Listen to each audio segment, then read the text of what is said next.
Bueno, buenas tardes, comunidad hondureña. Hoy nos acompaña don Juan Bendec, un hondureño por decisión y convicción.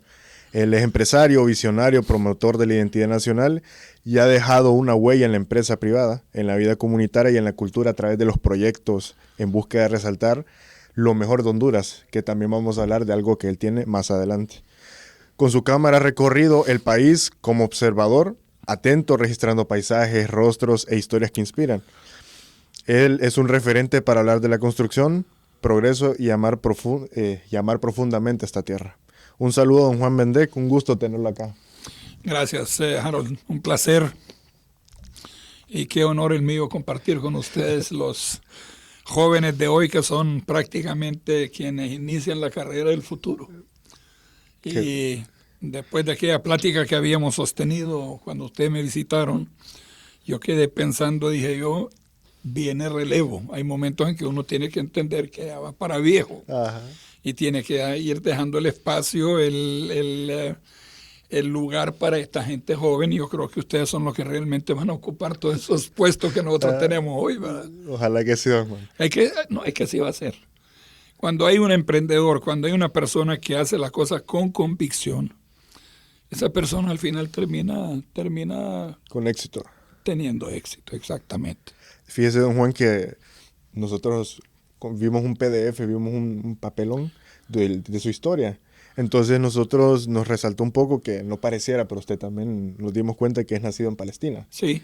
Entonces, si nos puede contar un poco de por qué vino a Honduras, o por qué no Guatemala, por qué no El Salvador, sino por qué Honduras. Bueno, esto es una historia larga, pero sin embargo, mire, yo nací en Palestina y prácticamente quedé viviendo con una tía mía.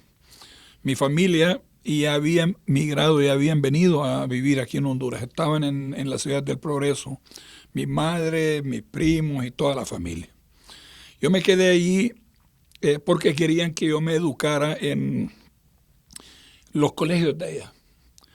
Y de hecho, mi secundaria completa la hice allá en un colegio de padres franciscanos en la ciudad de Belén, donde me gradué en artes plásticas.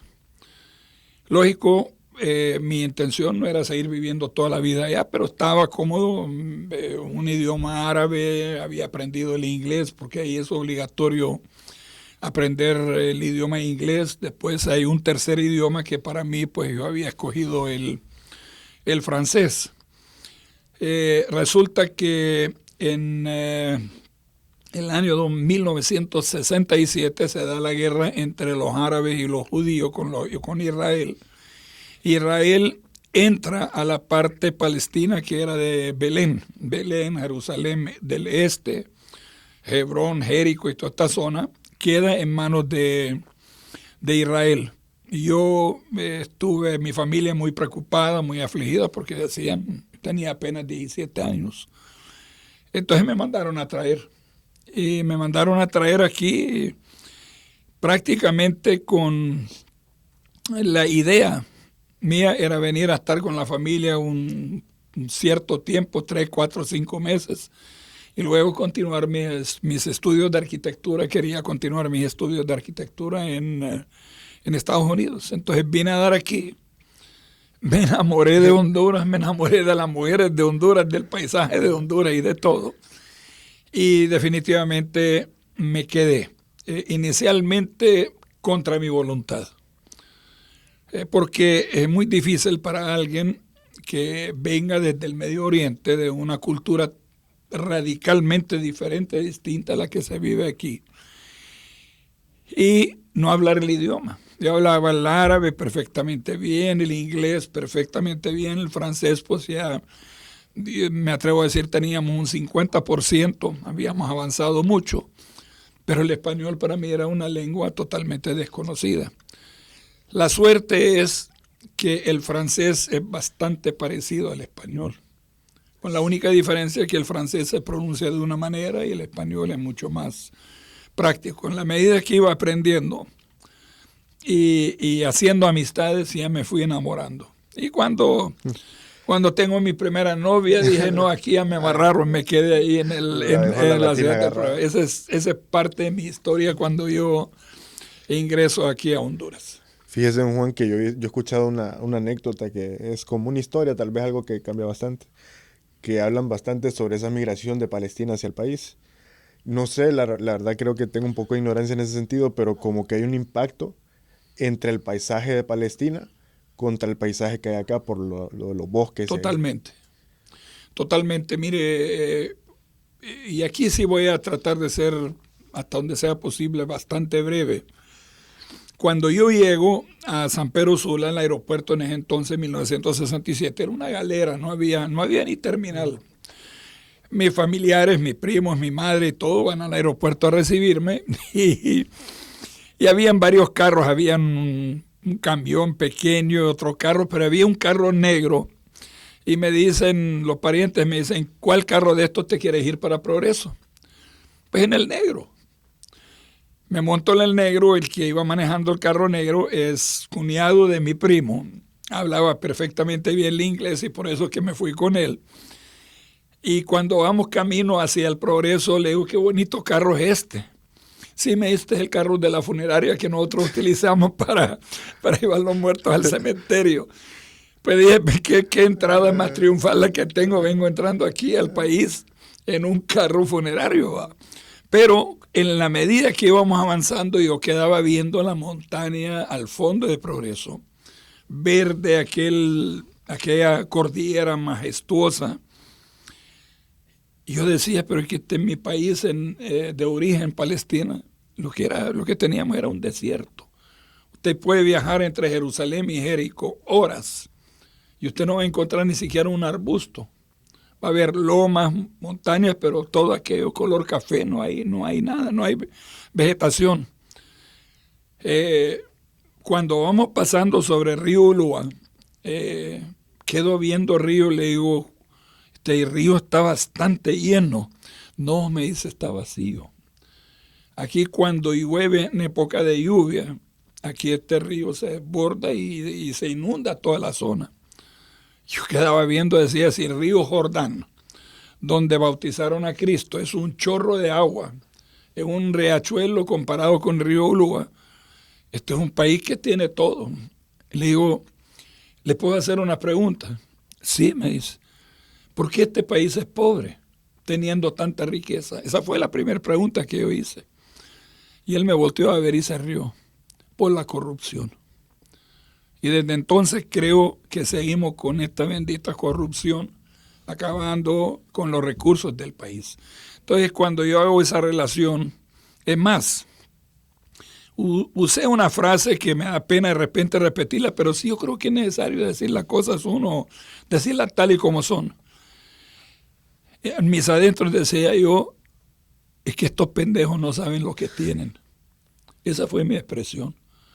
Y ahí fue donde me enamoré del país. Cuando yo salgo y llego a la playa con las camisas, este otro mundo, que no era el mío, pero terminó siendo el mío, porque la verdad es que no hay relación, no hay una comparación. Entonces muchas veces yo le digo a los hondureños, salgan afuera, vayan a otros lugares, conozcan para que se den cuenta que ustedes están aquí viviendo en un paraíso que ustedes mismos no lo quieren apreciar. Así de simple. Le encantó entonces. Una pregunta más. En esos primeros meses que aún no manejaba el idioma, la diferencia también quisiera saber entre la comida, entre lo que es el... Mira, yo para la comida no tuve mayores problemas porque vivía en la casa de mi familia, donde había comida árabe casi todos los días. Pero también me fui enamorando del maíz, todo lo que huele a maíz. Las tortillas, el elote, los nacatamales, los tamalitos, todo lo que es de maíz. Esa es mi comida preferida. El maíz. Entonces me adapté fácilmente, pero que también parte de mi historia. Cuando yo llego al Progreso, un primo mío, que era el que prácticamente fue como mi segundo padre aquí, me manda a trabajar a una comunidad que se llama La Colorada, en Guaymitas, carretera hacia Tela. Estaba lotificando una propiedad, estaba haciendo un desarrollo ahí. Y ahí estuve varios días, yo diría casi el mes entero, sin hablar el idioma, sin tener amigos, sin tener nada, y aprendiendo a comer lo que había ahí. Cuando yo quería tomarme una cervecita, había que llevar la cerveza y ponerla, sembrarla en la orilla del río del Guaymita para que se helara un poquitito, para que uno lo pues no había ni siquiera electricidad en aquel entonces. Son experiencias como que a uno le van marcando la vida, pero todo esto terminó calando en mi vida al extremo que me fui enamorando más allá de lo que normalmente una persona se enamora de un país. Vas conociendo a la gente amable, la gente amigable, la gente del campo sobre todo es sincera. Los amigos, vas encontrando amigos de todo tipo. El primer amigo que tuve aquí fue un negrito, que en paz descanse, se llama Gilbert, ya falleció, que era el único que hablaba inglés en el pueblo. Y con él íbamos a jugar billar y salíamos a pasear. Yo le decía, ¿cómo se dice muchacha bonita? ¿Cómo se dice te quiero, te amo? Y siempre hacían cosas conmigo que no eran como, sí. Me decían, le decía tal cosa, y ellos me daban otra explicación, y hasta que yo metía la pata me decían, no, que no se dice así. Entonces, eso fue facilitando las cosas y prácticamente me adapté con una velocidad exagerada al ambiente, y lo que más me ayudó todavía es mi facilidad de aprender los idiomas. O sea, yo tengo esa bendición de que tengo prácticamente esa facilidad de adaptarme y de insertarme en un lugar, un ambiente, en una plática, sin mayores esfuerzos. Tiene esa facilidad. Fíjese, don Juan, otra curiosidad que tenemos es en cuanto a lo que es la barrera religiosa, porque es una comparación un poquito de ambos extremos. Entonces, ¿cómo es la diferencia? ¿Usted era una religión cuando estaba allá o vino acá? No, mire, mi familia es familia cristiana. La mayor parte de la gente que vive en Belén son cristianos, nomás que nosotros pertenecíamos a una iglesia griega ortodoxa. Pero toda mi educación, toditita mi educación, desde la primaria hasta el final del colegio, era en un colegio de padres franciscanos, católica. Entonces yo era el alumno más sobresaliente de mi clase. Entonces era obligatorio que todos los domingos tenía que asistir a misa, llevar una lista conmigo para anotar los nombres de todos los alumnos que asistían ahí, porque era como quien dice obligatorio. Ahí es un país muy religioso. Entonces, para mí, cuando yo vengo aquí, prácticamente no siento ninguna diferencia porque ya había vivido en ese ambiente. Ahora, tal vez para un musulmán, una persona que no es de religión cristiana, de repente para ellos sí hay un impacto, hay un cambio, pero no, yo facilito aquí. Tranquilo. Y hay algo más. No tengo ese extremismo de que porque soy ortodoxo, que porque tengo evangélicos son amigos míos, de todas las iglesias, porque creo que cada quien tiene el derecho a opinar y hacer lo que uno quiera. No necesariamente uno tiene que. Entonces, no me sorprende, por ejemplo, que la iglesia Jesucristo de los Santos de los Últimos Días, una iglesia mormona, me invitan a mí para ir a Utah a participar en un simposio, sabiendo que no soy de la iglesia, ¿va? Pero todo esto, como le digo, se va ganando porque uno no es obcecado, uno no es extremista en el tema religioso. Yo respeto todas las religiones por igual. Ahora, pasando a su build-up, a su carrera, a su expansión, ¿cuáles fueron como sus primeros intentos de trabajo? ¿Cuál fue o tal vez tuvo su primer emprendimiento desde pequeño? ¿Cuál fue, digamos, la mentalidad? Bueno, yo llego al Progreso y mi pariente Jesús Bendec tiene un negocio, una ferretería. Cuando yo quise aplicar para una visa para Estados Unidos para poder continuar mis estudios, y la visa me fue negada. No podía, entonces me dijo aquí, mira, no tenés de otra, te quedas aquí con nosotros, te pones a trabajar conmigo. Yo estuve trabajando con él en la ferretería de él, apoyándolo. Inclusive a mí me tocó lomear sacos de cemento, contar láminas de zinc, manejar camión, entrega de productos.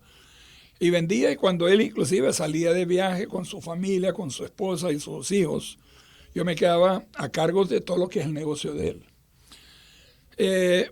Cuando él ve mi entusiasmo, cuando él ve de repente mi seriedad, no era tan serio como lo soy de repente ahora, pero él ve que yo soy una persona que, exacto, pero más que pilas, creo que más confiable que otra cosa. Me dice un día, vamos a intentar hacer un negocio, quiero montar una maderera para complementar lo que es la venta en la ferretería. Aquí vendemos el cemento, las láminas, el zinc, lo que sea. Y en la maderera podemos vender la madera y podemos vender otras cosas ahí. Y montamos una maderera que se llamaba Maderera La Sirena. Y ahí yo era empleado de él. Me pagaba un salario. El salario en ese entonces era 250 lempiras al mes. Era plata. Pero luego, como al cabo de un año y medio, viene y me dice, ¿sabes qué? Me dice, yo la maderera no la quiero para mí. Yo te la voy a vender. Quiero que seas el dueño de la maderera. Y ahí fue donde empecé a aprender el manejo de las cosas, a comprar y vender. Y lógico, con entusiasmo. El inicio no era fácil. No era fácil. Me acuerdo que la primera vez que yo fui a solicitar un préstamo a un banco, Bancasa en ese entonces, él tenía que servirme de aval. 5,000 lempiras fue el primer dinero que yo saqué del banco. Él me sirvió de aval. Volví otra vez, una segunda vez, a sacar otro préstamo. 10,000 lempiras, él tenía que servirme de aval. Pero ya la tercera vez yo llego al banco y le digo, mire, yo les estoy cumpliendo, estoy pagando, estoy al día en todo. Yo necesito un préstamo de 15,000 lempiras. Que necesitamos la firma de don Jesús Bendec, así se llamaba él. No, le digo, mire, yo no necesito ningún aval. Usted me da el dinero directamente o si no, no lo necesito. Y me lo dieron prácticamente con ciertas dudas. Lógico, lo agarré, trabajé, le cumplí y ahí empezó el crecimiento. ¿Por qué? Porque el éxito de las personas tiene que ver mucho en la seriedad, la personalidad de uno. Ahora, si usted es una persona que empieza a emprender en un negocio y después anda en la calle chupando, bebiendo, bailando en las discotecas, esto y lo otro, los bancos también tienen ojos. Los bancos ven la persona. ¿Es confiable? ¿No es confiable? ¿Es cumplidor? ¿No es cumplidor? Y es ahí donde se traba la gente. Entonces mi consejo es que cuando uno quiere emprender tiene que mentalizarse de que en los inicios no puede uno aventarse a vivir la vida loca, ni mucho menos andar gastando lo que uno no tiene. Hay que hacer sacrificios los primeros años, consolidarse y una vez tenga uno una base o tenga un poco de dinero, ya uno después puede darse el lujo de empezar a gastar, a disfrutar, a viajar, pero mientras tanto no puede uno mandar esa mala señal a los bancos para que le corten la ayuda. Al principio, entonces, don Juan, es preferible mantenerse como, digamos, en esa etapa de encerrarse directamente y reinvertir, como se diría. No necesariamente. Es decir, tampoco un emprendedor tiene que ser un santo. Es decir, puede usted vivir su vida normal sin excesos. De vez en cuando salir con sus amigos, tomarse una cervecita, 2 cervezas, un trago, lo que sea. Pero no ir todos los fines de semana a ponerse aquellas grandes borracheras, porque al final le afecta su economía por un lado y por otro lado también le pierde la confianza de esa gente que le están queriendo apoyar. Básicamente los bancos. ¿Va? Entonces, uno tampoco debe limitarse en extremo, ¿no? Siempre tiene que tener cierta libertad, pero no caer en la trampa de enloquecerse, porque ya tengo un negocio, porque ya me están ingresando, no. Aunque usted no lo crea, los primeros años tuve mis fracasos. Hubieron momentos en que empecé a emprender, pero Habían unas caídas, pero también tenía que levantarme. Lo más importante es la voluntad, es la autoestima que uno tiene que tener. Cuando uno dice, lo voy a lograr, es que lo voy a lograr.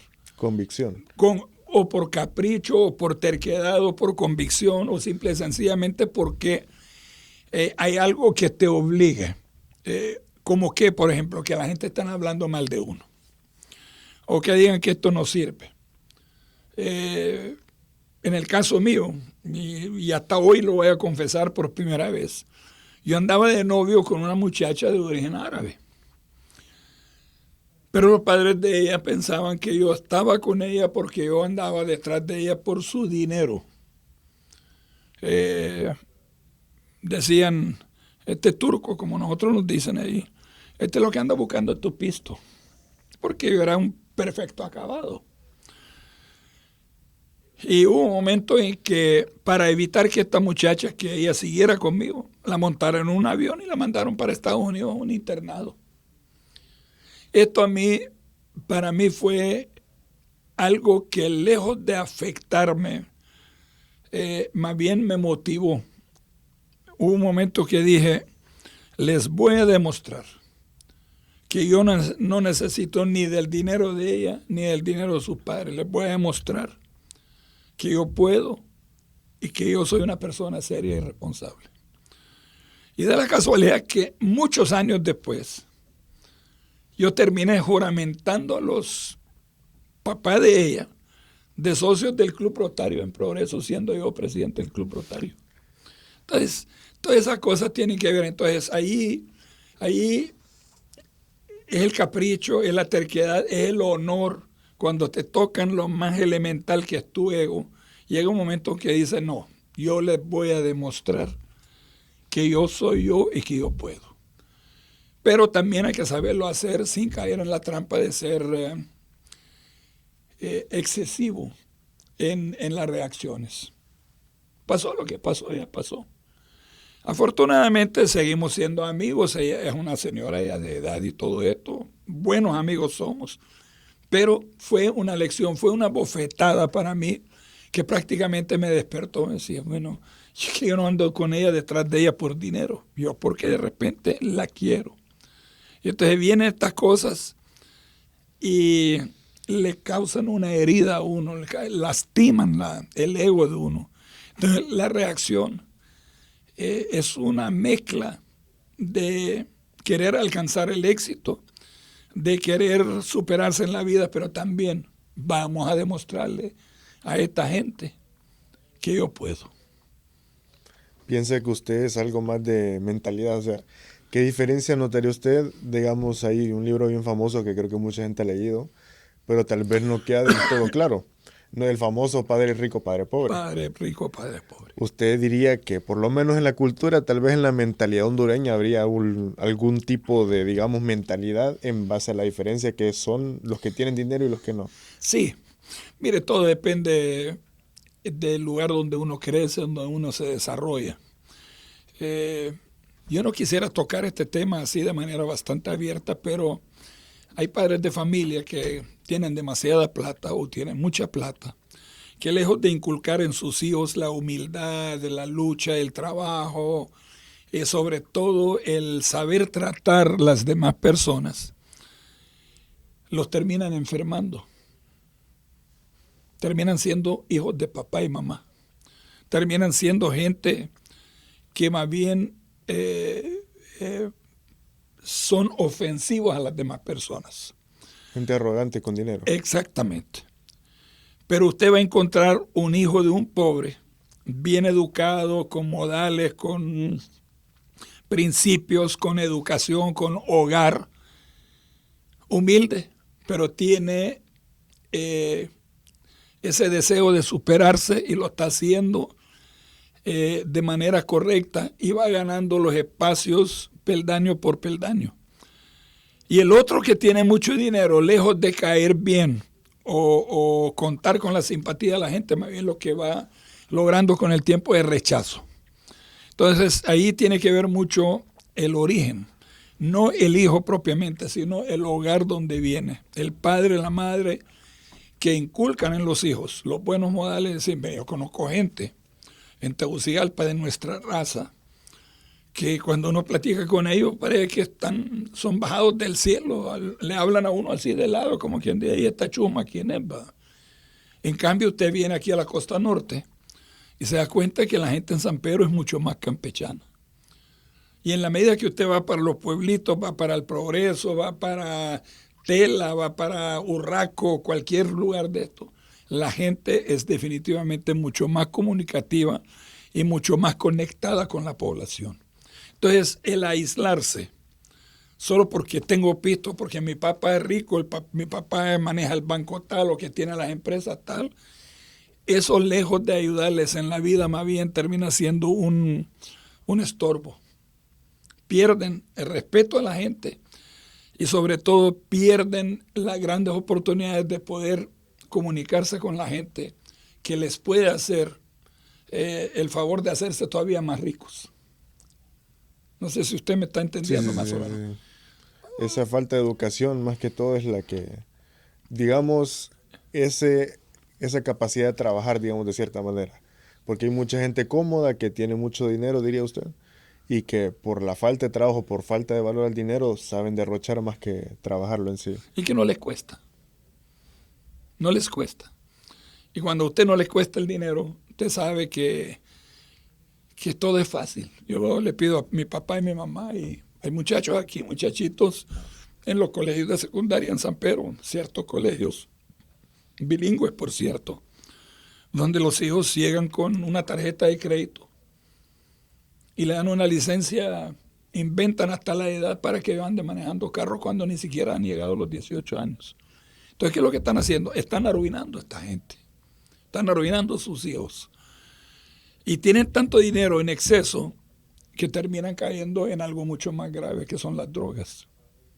¿Por qué? Porque el vendedor de drogas no va a ir a una escuela de pobres ahí en un barrio de estos a querer vender cocaína o drogas o lo que sea, porque no tienen pisto. Ellos van a buscar dónde está la plata. ¿Y quién tiene la plata? Los hijos de papá y mamá, que son prácticamente apoyados, entre comillas, por sus padres. Y los padres ni siquiera se dan cuenta qué es lo que le está pasando a su hijo, hasta cuando ya los tienen bien topados y está bien metido en problemas, es que ahí empiezan a reaccionar, pero ya es demasiado tarde. ¿Cree usted que es algo bastante frecuente en ese tipo de familias?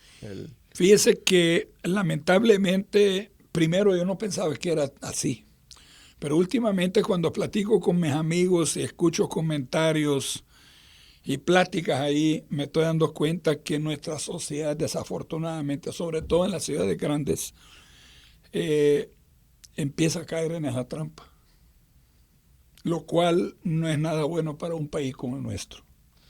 Eso de que los hijos estén cayendo tanto en drogas, especialmente en gente con plata, con recursos, puede deberse a la negligencia, puede decirse, por padres o por de repente la desconexión entre el padre y el hijo. Hay padres que no saben ni dónde andan los hijos. No saben. Sale y voy para el colegio y me da permiso, voy a ir ahí a una barbacoa, a un evento, una fiesta con mis amigos, y no sabes qué es lo que está haciendo el hijo. Entonces ahí entre ofrecer libertad y permitir libertinaje, ahí donde está el problema grave. Vaya, yo voy a tocar un tema de repente, no sé si encaja o no en la plática que estamos sosteniendo. Yo tengo suficiente capacidad económica como para darme el lujo de andar el mejor carro que hay en la plaza.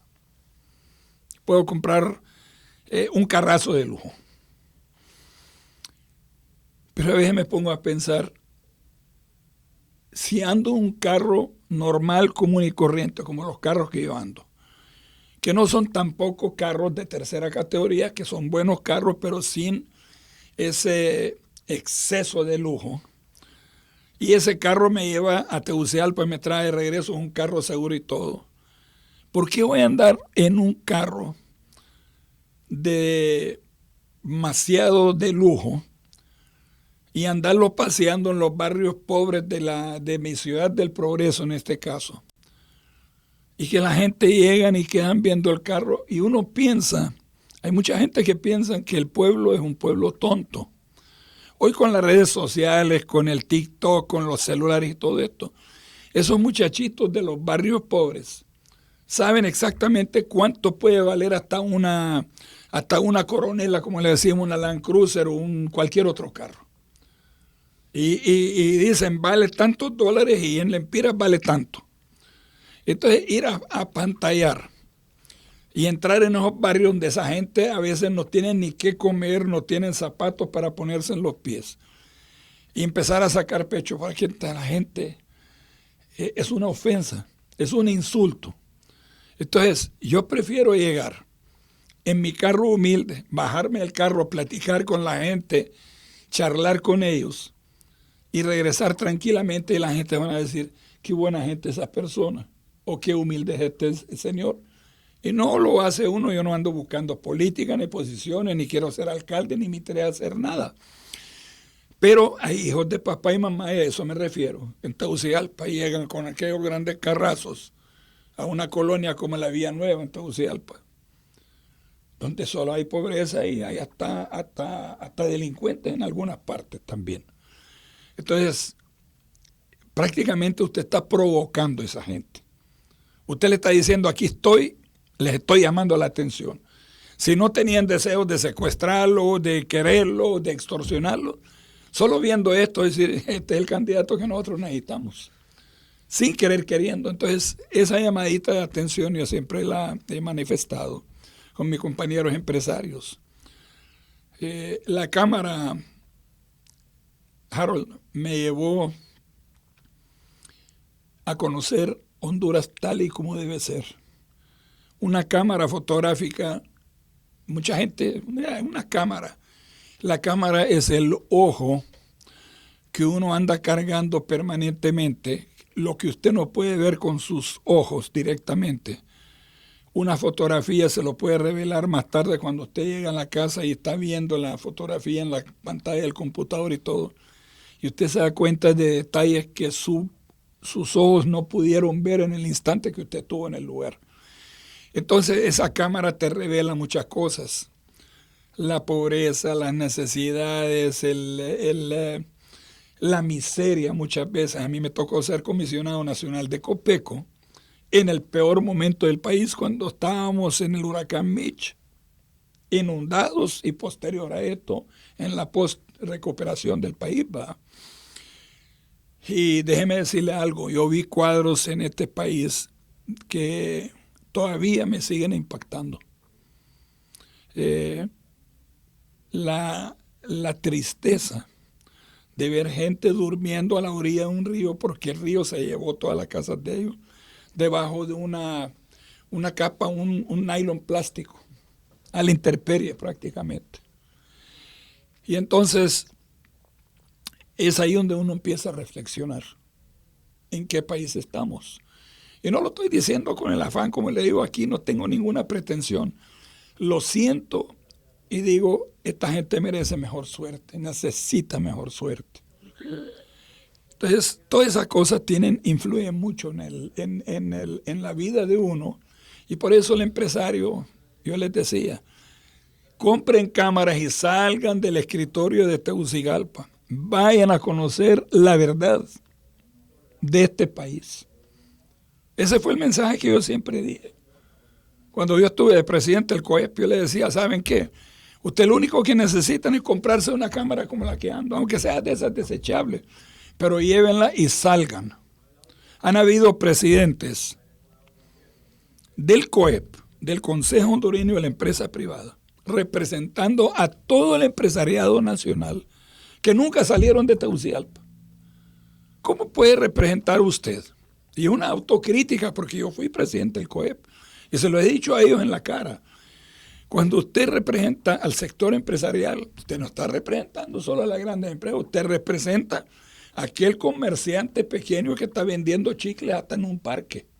Usted está representando al pequeño empresario, al mediano empresario.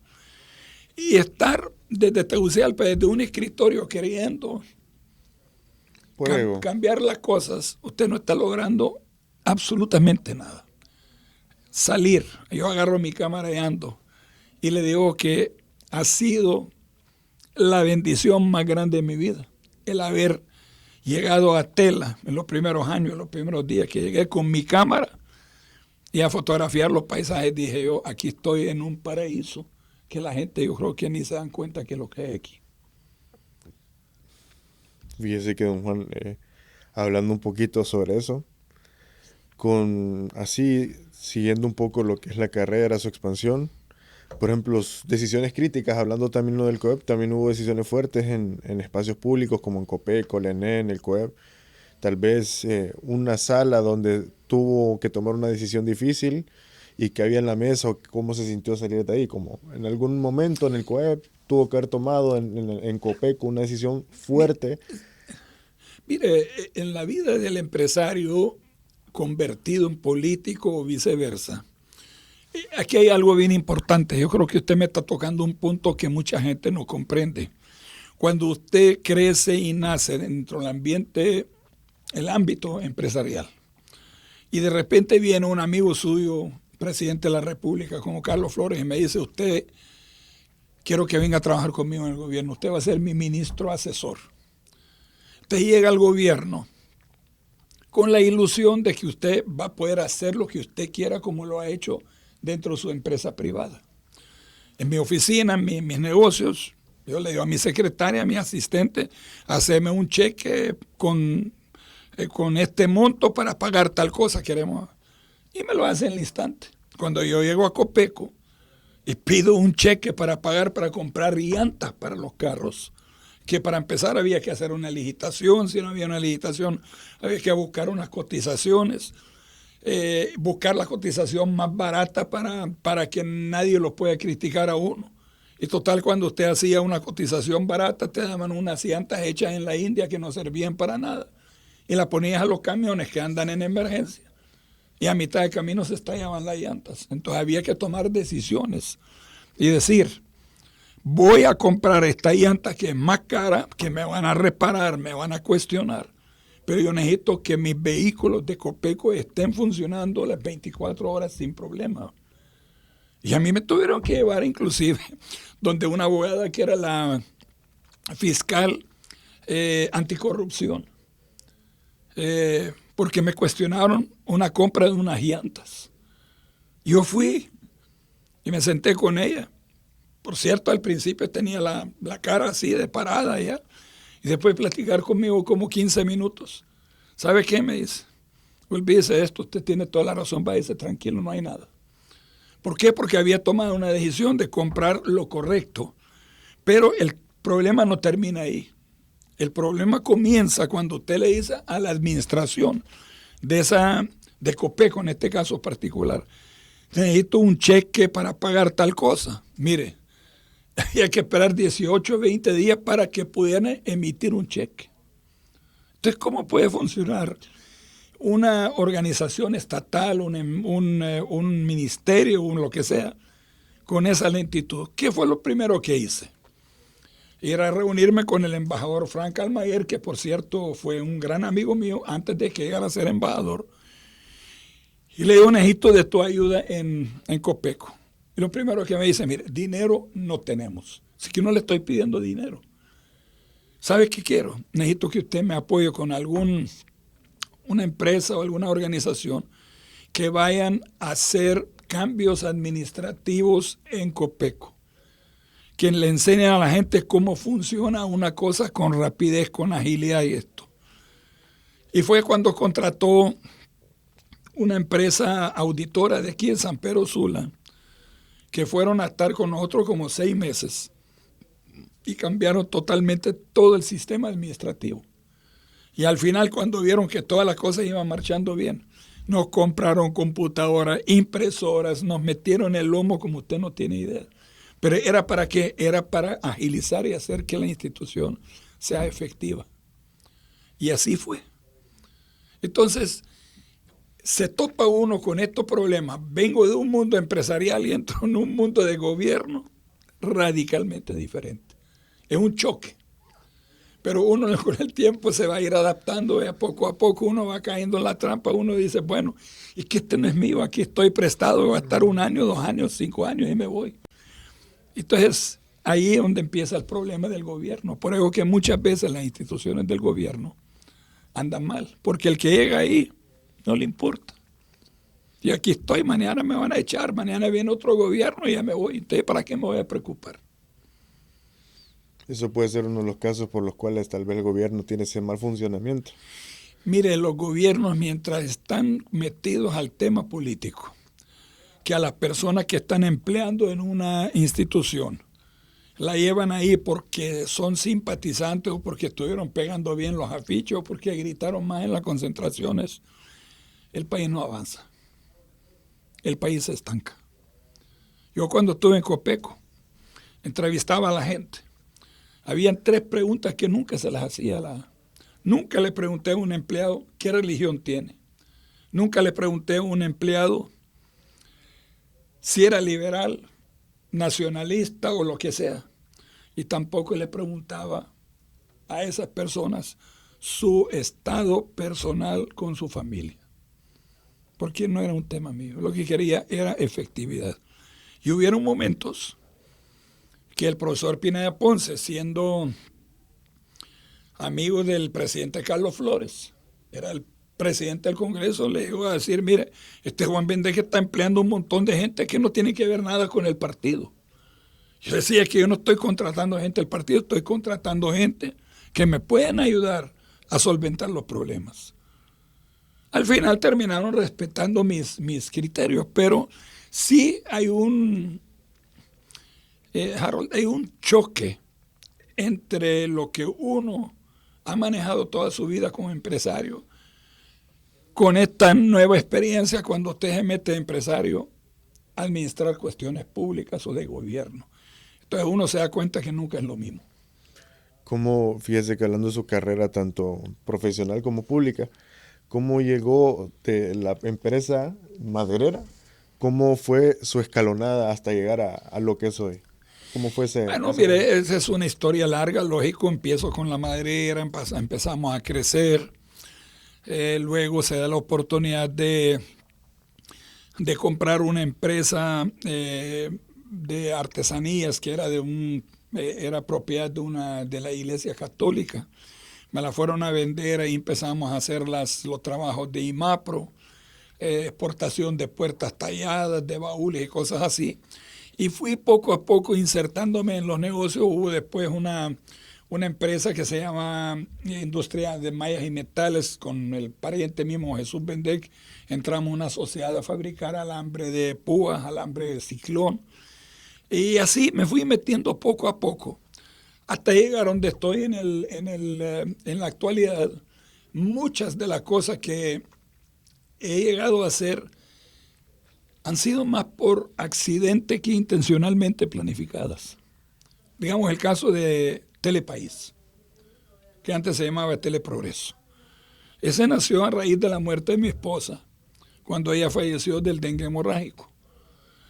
Ella había dejado un seguro de vida en el banco, y cuando me avisan que había un seguro a nuestro favor, llevé a mis hijas ahí y le digo, pues, cojan el dinero, yo no lo quiero.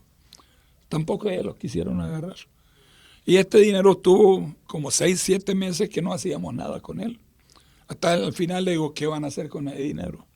Entonces una empieza, vamos a poner una fundación, vamos a hacer, no, le digo. Al final una de ellas, ¿por qué no montamos un programa en la radio? Y contratamos un doctor y una doctora para orientar a la gente sobre el dengue hemorrágico, para que la gente no caiga en esto. Y la otra dice, no, ¿y por qué no lo hacemos en televisión? Y ahí fue donde caímos en el canal. Empezó con un canal local en un sistema de cable. La gente empieza a pedir esto. De los campos bananeros llegan a decirme, nosotros queremos ver el canal, dicen que está muy bonito. Luego llega un amigo mío aquí de San Pedro Sula, don Jorge Canahuati, que era el dueño de Cable Sula. Me han contado que vos tenés un canal bien bonito, fíjate que quiero llevarte en la cablera mía, San Pedro Sula, y me mete y me pone en el canal 3 de la grilla de él con una clientela que él tiene, que eran como 48,000 y pico de abonados. Y nos fuimos creciendo. Y hoy somos uno de los canales que están ocupando los primeros lugares a nivel nacional. Tal vez no el primero, ni el segundo, ni el tercero, pero estamos por lo menos. Telepaís está entre los primeros 6 lugares a nivel nacional. Usted como bastante creyente, usted siempre fue como afín a lo que es su parte religiosa, afín a Dios. Usted siempre, en base a su mentalidad, también usted está bajo la idea de que porque hay un versículo, no sé si lo conoce, que habla bastante sobre el poder de la palabra. Claro que sí. Mira, no soy un tan fanático religioso de estar todos los domingos en misa, pero no hay un día de Dios que yo no vaya a dormir a la cama en la noche sin sentarme a la orilla de la cama, orar en silencio, pedir por mi familia, por mis nietos, por mi negocio, por mis empresas y por mi persona al final. La mañana me levanto, lo primero que hago al abrir los ojos, orar. Cuando hay oportunidades de participar, yo fui cursillista en Progreso, participé en el cursillo de cristiandad. Y para mí también fue una bonita experiencia. ¿Por qué? Porque es algo que allá en el Medio Oriente no se conocía, o se conocía muy poco. Entonces, el fervor religioso lo estoy compartiendo con mis hijas. Mi hija mayor es una mujer dedicada totalmente a la religión. Trabaja con nosotros en la empresa. La segunda de mis hijas es madre de 4 hijas mujeres. Ella, su esposo y sus 4 hijas. No hay una misa que ellas fallen. Y así. Entonces, la recompensa que yo veo en materia religiosa es que mi familia está enmarcada, está encaminada dentro de esa línea de hacer las cosas de manera correcta. El ser cristiano correcto no solamente es para hablar, sino de actuar y mostrar con hechos su amor a Cristo y su amor a las cosas buenas.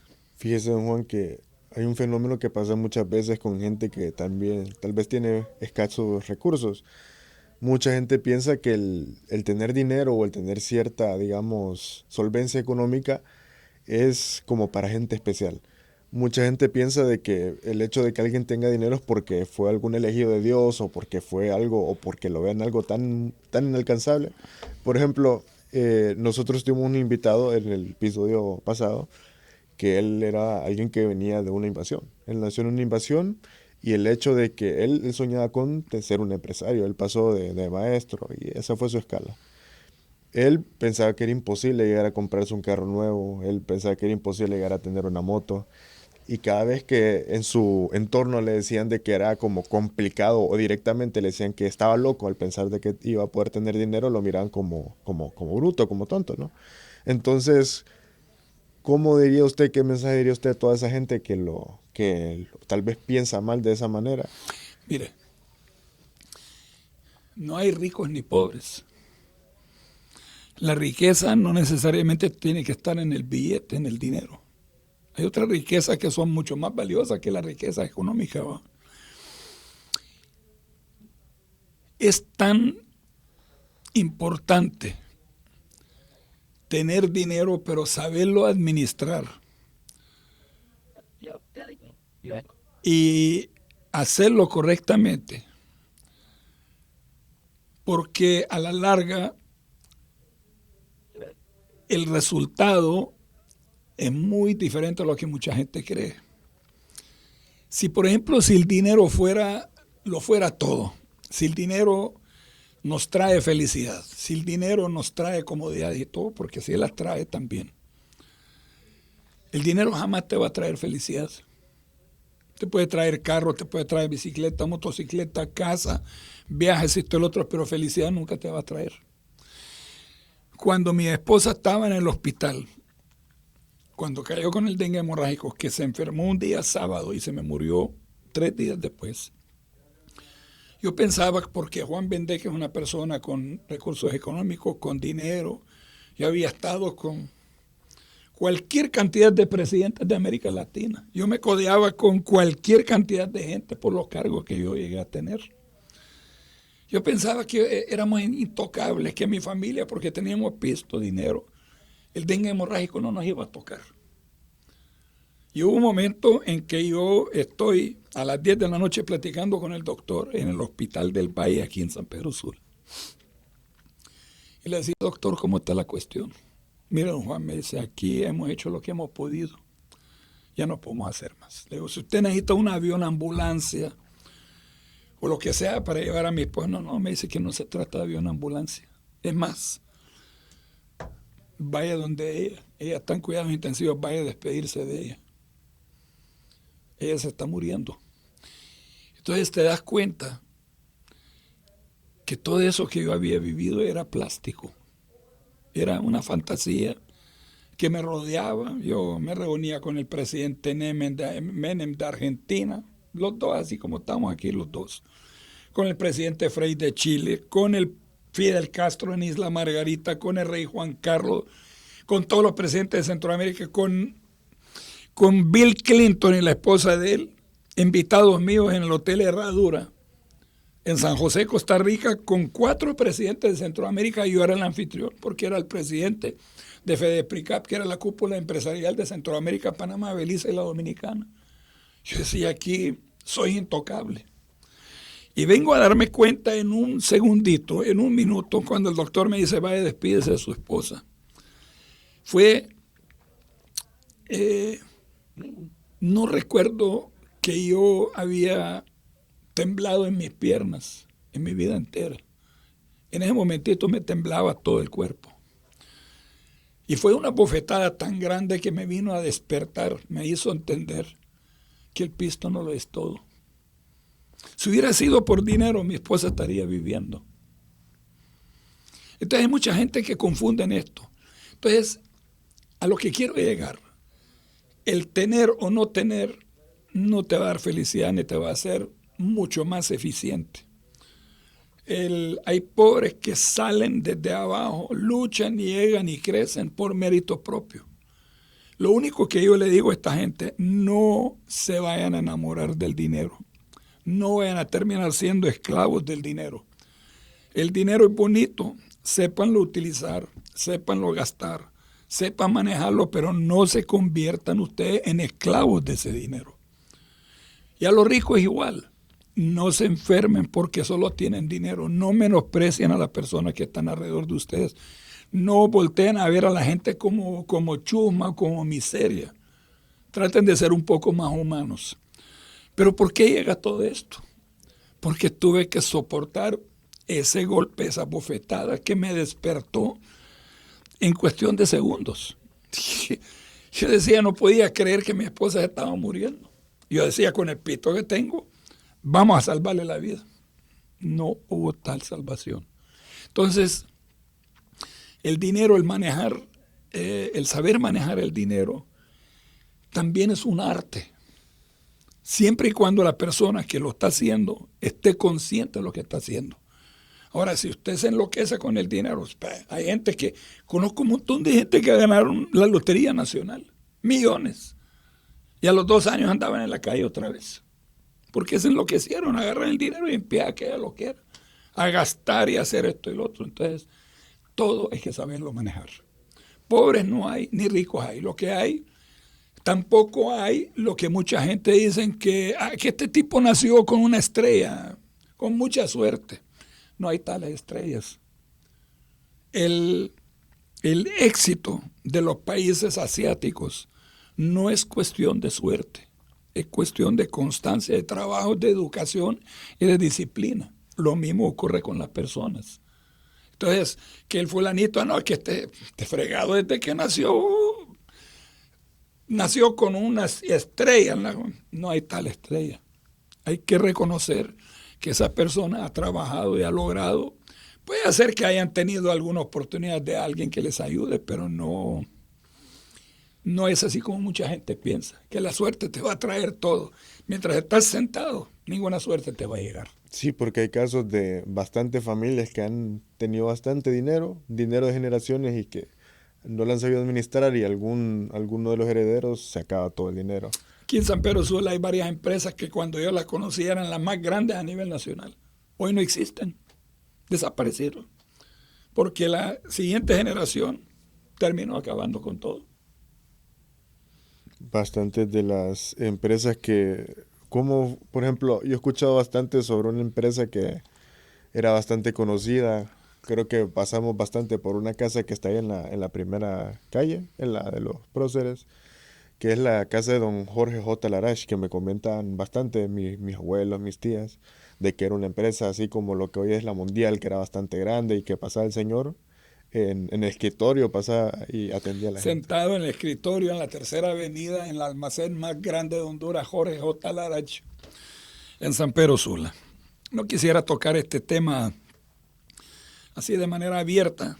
Un hombre muy emprendedor, un gran trabajador, un líder inclusive para los árabes. Era como un patriarca. A mí me ayudó mucho en mis negocios cuando yo llegaba a donde él y le pedía crédito o algo así. Me decía, mira muchacho, te voy a dar, pero con una condición, no me vas a fallar. Te voy a dar precio y te voy a dar condiciones, pero tenés que pagar. Si no pagas, aquí estás cabal. Y le cumplíamos. Un hombre grande, bien fornido. Lamentablemente él falleció y con esto no quería tocar prácticamente cuando yo le dije esto, pero hay otros. Sin embargo, hay unos nietos de él que han logrado tener éxitos en otros lugares. Ya no en la tienda esta, pero ya no solo más, por ejemplo, esta empresa embotelladora de Sula prácticamente es herencia de él. El nieto de él es el que está metido ahí junto con otras personas. Diario La Prensa es otro también. Pero como le digo, cada quien agarra su rumbo y cada quien se encamina en lo que más le interesaba. Yendo así por encimita de lo que es este tipo de empresas, ¿cuáles han sido los empresarios que, por lo menos a nivel Honduras, tal vez puede ser alguno a nivel centroamericano, han sido como los que más le han ayudado? Porque sí se escucha bastante cosas sobre don Napoleón Larache, que era un empresario así, don Jorge Hueso Arias, que era un empresario que por lo menos se escucha que los enaltecen bastante porque ayudaban a mucha gente y fueron bien. No solo esto, son personas que llegaron a crecer tanto, pero nunca perdieron su humildad. Don Jorge Hueso Arias me llevaba a mí 40 años de repente de edad o 30 años. Pero cuando platicaba conmigo me hablaba de tú a tú. Me aconsejaba, fue mi mejor consejero cuando yo fui presidente del COEP. Un hombre que a las 9 de la noche un día en Santa Rosa, Copán, con su sombrero y un maletín en la mano, iba caminando del Banco de Occidente a la casa de él a pie. Y nosotros en la trasera y lo quedó viendo. Le digo, Jorge, buenas noches, buenas noches. ¿Quién me habla? Le habla a su amigo Juan Bendeja. Ah, Juancito, ¿qué andas haciendo aquí? ¿No les da miedo andar esa hora ahí solo en la calle? No, mis. Conmigo se van a fregar todo esto porque aquí yo ya di lo que tenía que dar y ya mi familia sabe que yo no voy a dar un solo centavo por esta cuestión. O sea, un hombre práctico, un hombre con principios. Don Emilio Larache en San Pedro, de Larache y compañía, otro ejemplo de dignidad, un hombre justo. Don Napoleón Larache. ¿Quién puede hablar mal de Napoleón Larache? Y si alguien lo critica, es porque francamente no lo conoce. Don Napoleón murió a la edad de 90 y pico de años, lúcido totalmente. Cada vez que yo llegaba ahí a la tienda, al negocio de él, Juancito, contame, ¿cómo te va? Y ya me decía tal y tal cosa. En las noticias estaba al día en todo. Y un hombre que no andaba ni guardaespaldas, ni seguridad, ni nadie andaba. Salía a las 4:30 de la mañana de la casa manejando él el carro para ir al negocio a la edad esa. Entonces, de estos hombres hay pocos ya. Hay pocos. Hay hombres, por ejemplo, don Juan Ferrera en Tegucigalpa, que llegó a ser presidente del COEP, llegó a ser presidente de Fedecámara, un empresario distinguido, no con tanta suerte económicamente, pero un hombre respetado, un hombre digno. Entonces, hay muchos ejemplos. Lo que pasa es que esos ejemplos están en los lugares donde la gente no los conoce. Esas personas que mencionamos todas son porque han sobresalido a nivel nacional, a nivel internacional, ¿verdad? Entonces, ese es el tipo de gente, de personas que nosotros necesitamos dentro de la empresa privada. Ese es el tipo, el prototipo de personas que en estos momentos se requieren dentro de la empresa privada. Ese sería como el ideal de un presidente. Definitivamente. A mí cuando una vez me preguntaron, cuando usted sea grande, ¿como quién quiere ser? Como don Jorge Hueso Arias y don Emilio Laracha. Y no vacilé en decirlo. O sea, son personas que inspiran confianza y sobre todo te dan esa seguridad de que estás alabando a una persona que realmente merece ser reconocida. ¿Cuál sería un consejo que usted diría que le marcó de parte de alguno de esos empresarios? Algo que le haya servido bastante en su... No, mire, hay muchos. Mi pariente Jesús Bendé, que fue el que me hizo a mí, un gran trabajador, un hombre emprendedor, un tipo dinámico y todo, me dejó una muy buena huella. Sobre todo, la honestidad. Era un hombre tan delicado que cuando cometían los empleados de él un error o había un problema en la cuestión contable, ese hombre hasta temblaba, decía, ¿cómo es posible que me están haciendo esto? Y hoy la gente lo que hace es una carrera para ver cómo tienen más dinero y cómo entre menos legal sea ese dinero, más felices están ellos. Y eso no es lo correcto. Entonces, hay muchos ejemplos a seguir, pero también hay algo más importante. Hemos mencionado varios nombres. Estas personas, a excepción de don Emilio,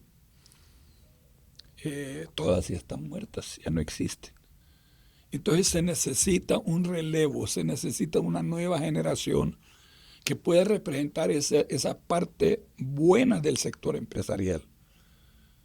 Muchas veces el empresariado a nivel nacional es visto como lo más nefasto, lo peor para la sociedad, porque son los que chupan sangre, son los que explotan la gente, son los que hacen esto y lo otro. Y no es así. Yo me atrevo a decir, hay empresarios, sí hay que decirlo, con toda claridad, que son sinvergüenzas. Pero hay un montón de empresarios que son gente decente y honesta. Entonces no es justo que a todos nos metan en un solo saco y que digan que todos somos iguales. No. Habemos personas que hacemos honor a la empresa privada y hay otros que así nada más bien lo que generan es vergüenza. Y ellos, aquí, este es un país tan pequeño, todos nos conocemos. Aquí todos nos conocemos. Usted me tiene aquí sentado, no porque yo sea Juan Bendec, no, usted me tiene aquí porque alguien le ha dicho, entrevistamos a Juan Bendec, que es una buena persona. Si yo fuera una mala persona, creo que ni estaría sentado aquí. Y tampoco vengo a presumir. Aquí estoy porque necesito aprovechar esta coyuntura para mandar un mensaje. Mensaje no para usted ni para sus compañeros. Mensaje para toda la población que nos pueda escuchar.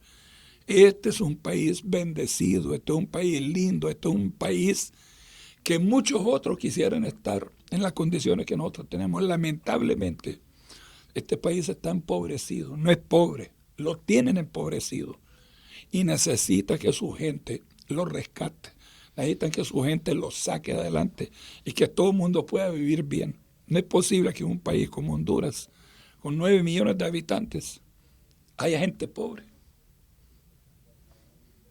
Yo no entiendo. Entonces, ese es el mensaje básico que hay que llevar sobre todo a la población entera para que empiecen a reflexionar. A los políticos, dejen ya de tanta sinvergüenzada. Dejen de estar explotando la mentalidad de la gente humilde. Se aprovechan hasta de la ignorancia de la población para ellos seguir mamando de esa teta. Cuando la gente hay mucha gente que está muriendo de hambre. Y lo digo con propiedad, es decir, lo que yo vi durante el huracán Mitch a mí me impactó enormemente. Yo vi cosas, es más, tengo cualquier cantidad de fotografías de Honduras, pero durante el huracán Mitch, agarré mi cámara, la metí en una caja, la escondí porque no quería tomar fotos, ni quería ni siquiera registrar nada de lo que había pasado porque era tan impactante que cada vez que yo llegaba a un lugar con ayuda, buscaba, por ejemplo, en esos pueblitos que no había sistema de agua, que las represas se habían caído, que las casas destruidas, un montón de gente en la calle, un montón de gente en albergue, gente sin comida, sin ropa. Eso para mí fue como para hacerme reflexionar. Decía yo, Dios, ¿por qué es esto con esta gente? Ellos no tienen culpa. Esa es la verdad. Siguiendo un poquito lo de la perspectiva de la cámara, eso de qué es Honduras, mi pasión, esa página que usted tiene. Mire, cuando un extranjero, entre comillas, porque ya no me siento extranjero, llega aquí al país y viene de un lugar parecido al mío, el de mi origen, que es Palestina, uno viene y le dicen, vas para América. Y uno se hace la ilusión América, pero uno ve América de rascacielos, de Nueva York, de ese mundo moderno. Y cuando uno llega aquí, no hay tal modernidad en aquel entonces. Pero hay paisaje. Hay paisaje que allá no lo conocíamos. Hay playas, hay cocos, hay montañas verdes, hay ríos, hay abundancia de agua. Pero hay algo más importante, hay abundancia de gente buena, de gente humilde y gente cariñosa. En esas aldeas me reciben a mí y a veces hasta me siento así como vulgarmente decimos, me siento a veces hasta como ahuevado de tantas atenciones que me dan. Y entonces uno se da cuenta que aquí hay un potencial. Entonces yo me propuse desde el primer día que me llevaron mis parientes a Tela a conocer la playa. Yo me paro frente a la playa, al mar azul, aquellos cocales, de otro mundo. Traía conmigo una cámara Asai Pentax, que era la que traía conmigo de allá. Agarro la cámara, empiezo a tomar fotos y cuando estoy viendo, en aquel entonces no había foto digital, era todo impreso. Digo yo, esta gente no sabe lo que tiene. Entonces me he hecho un propósito. Cada fin de semana que yo pueda, voy a salir a fotografiar paisajes. Solo cosas positivas. Yo en mi cámara puedo ver cualquier cantidad de cosas, pero todo lo que huele a miseria, todo lo que huele a pobreza, todo lo que huele a... ni lo tomo en cuenta. Yo agarro para cualquier lugar. Y afortunadamente pude cumplir un propósito que mucha gente quisiera poderlo hacer. Yo he viajado por los 18 departamentos de Honduras. Me atrevo a decir que conozco este país casi kilómetro por kilómetro. Tal vez estoy exagerando. Y definitivamente me llena de mucha satisfacción entrar a revisar esa fotografía que tomé hace 50 años atrás y ver cómo ha ido desarrollando el país en materia de crecimiento y de paisaje y esto y lo otro. La belleza potencial que tiene el país. Toda naturaleza. Sí. Pero ¿es esencialmente naturaleza o es...? Más que todo país, más todo enfocado hacia el turismo. Máxima cuando llegué a ser presidente de la Cámara Nacional de Turismo, más me enamoré todavía de la... Ahí fue donde yo terminé creando en el canal nuestro lo que son las caravanas de identidad. Caravanas de identidad llevan ya... Arrancamos en septiembre del año 2011. Ahora, el 5 de octubre, tenemos la caravana número 32 de la que hemos hecho. Hemos estado en todo el país. Llevamos gente, capacitamos a la población del lugar que vamos a visitar. Por ejemplo, estos 2 días tenemos que estar con el alcalde del Paraíso, con su gente.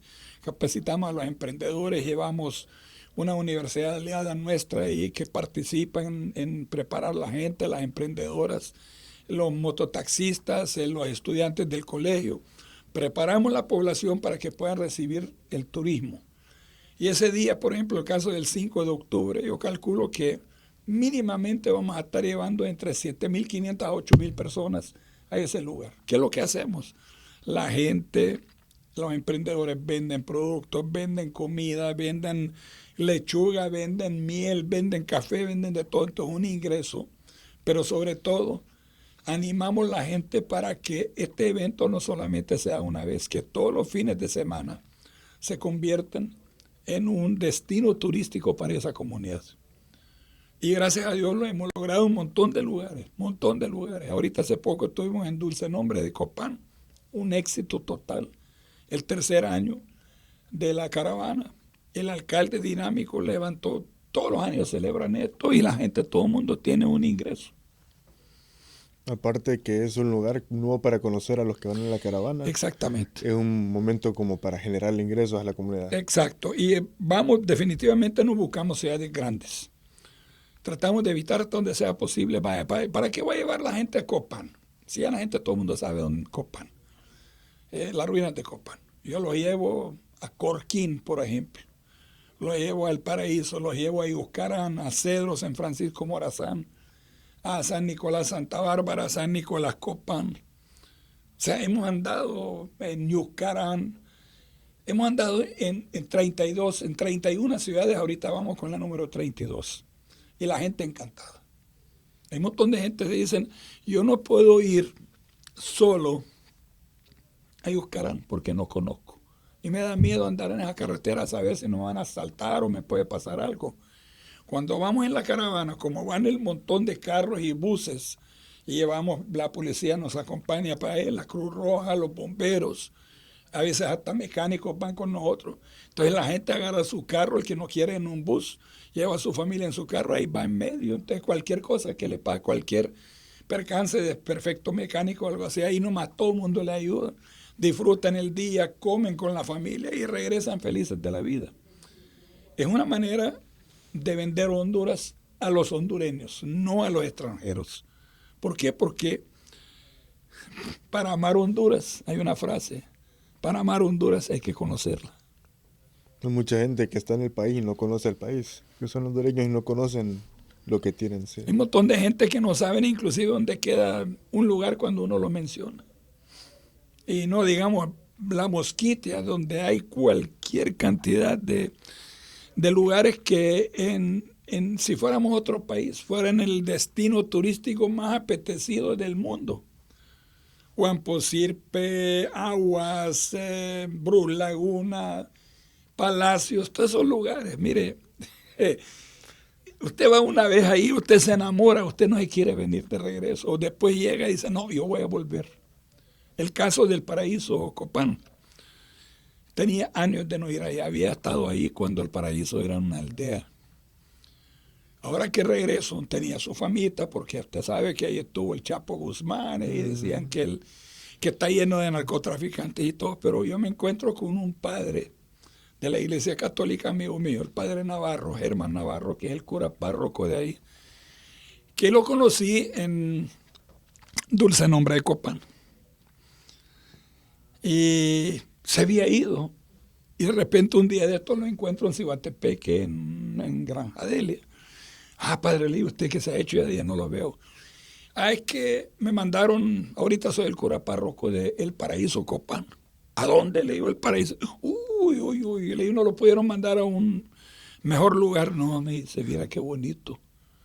Usted debería de ir allá. Usted debería de ir a conocer. Yo sé que si usted llega, usted se enamora. Ahí estoy más que seguro que usted lleva una caravana. Porque él ya me conocía, habíamos estado juntos en la... Y mire, que cuando yo llego, de tanto que insistí, voy a ir. ¿Y sabe qué hice para hacerlo? Agarré a 2 de mis nietas, las mayores. Las monté en el carro. No le dije a la familia ni a dónde las llevaba. Porque si le digo que las llevo al Paraíso, no me dejan. Porque todo el mundo tiene miedo. Y llegamos al Paraíso cuando yo me bajo del carro en el parque y quedo viendo la iglesia, quedo viendo el Palacio Municipal, quedo viendo una gran pirámide que está en medio del parque. me quedé con la boca abierta. No, este sí va a ser nuestro próximo destino. Lugares que inspiran, lugares que atraen, lugares donde uno, Harold, se enamora de ellos. Se enamora. Es más, voy a aprovechar para invitarlos a ver si se animan. Nosotros iremos con gusto. El 5 de octubre van a ir a vivir la experiencia más bonita porque 5 de octubre de este año. sí, llevamos cuadros de danza, llevamos artistas, cantantes, ellos ponen también de su lado comida. Esto es una fiesta y hacemos algo más. Le damos una transmisión gratuita desde las 10 de la mañana hasta las 2 de la tarde, 4 horas consecutivas sin interrupción, hablando de la ciudad, motivando a la gente, haciendo turismo. Y no tenés idea cuánta gente se pegan a las redes sociales de nosotros y todo el mundo se alborota.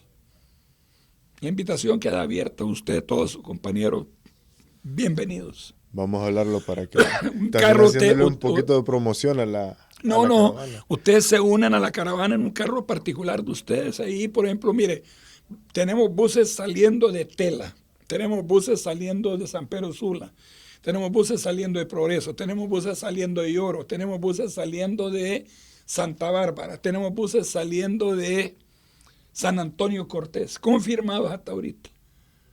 Y cuando usted va en el camino y usted va viendo 50, 60, 80 buses, uno tras otro, y unos 200 o 300 carros particulares, usted, ¡hey, qué bonito está esto! Se entusiasma la gente. Y eso sí, usted va a una caravana, le garantizo y le apuesto lo que usted quiera. Usted va a querer ir después a todas las caravanas venideras. Se enamora uno de ellas. Hablándolo con mi papá estábamos de querer ir eso. Tu papá sabe, inclusive del grupo Los Amigos lo hemos discutido. Yo los estoy entusiasmando para que vayan. Para amar a Honduras hay que conocerla. Eso es, creo que es una frase que vamos a poner para... Es una frase que quien la dijo, nosotros la adoptamos. La hizo, quien la comentó fue el hombre que hizo el primer mapa de Honduras, el doctor el doctor Jesús Aguilar Paz, el papá del doctor Enrique Paz Cerrato. Él estuvo montado en el lomo de una mula durante 18 años para hacer el mapa de Honduras, el primer mapa oficial de Honduras. Cuando los hijos le preguntaron, le dijeron, padre, usted estuvo montado en el lomo de una mula 18 años para hacer esto.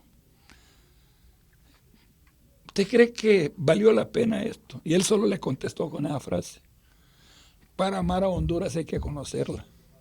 Hay que tomar en cuenta el viaje tan bonito que se pegó el hombre. Exactamente. En aquel entonces donde no había carretera, no había nada, el hombre ahí, pedazo por pedazo, pueblo por pueblo. El mapa más completo de Honduras, el original, el más lindo para mí, es el que hizo el doctor Jesús Aguilar Paz. Lo vamos a poner en imagen y lo vamos a buscar también para que... Sí. Entonces, pues mira, don Juan, qué gusto tenerlo por acá. Al contrario, yo pensé que la entrevista iba a ser de 15 minutos y sé que hemos... No, hombre, la idea era sacarle jugo posible. No, mire, yo encantado y sobre todo yo aprovecho en primer lugar para agradecerles a ustedes, Harold, a tus compañeros que me fueron a visitar. No lo hago con ningún otro propósito más que el de motivar a la gente. Hacerles entender que no todo está perdido en la vida, que todos tenemos grandes oportunidades y que esa nueva generación, sobre todo ustedes los universitarios que están todavía con todas las ganas, con todo el entusiasmo, de querer cambiar de mentalidad, de influir en la gente que está alrededor nuestro, para que empecemos a ver a Honduras desde otra óptica, para que empecemos a valorar lo que tenemos y que lo tenemos frente a nuestros ojos, pero estamos tan ciegos que no lo queremos ver. Eso sería con lo que cerraría usted. Exactamente. Bueno. Exactamente. Esto fue todo por hoy. No sé si quiere despedir a la cámara. No, muy agradecido. No creo que hasta hablé más de la cuenta, pero sí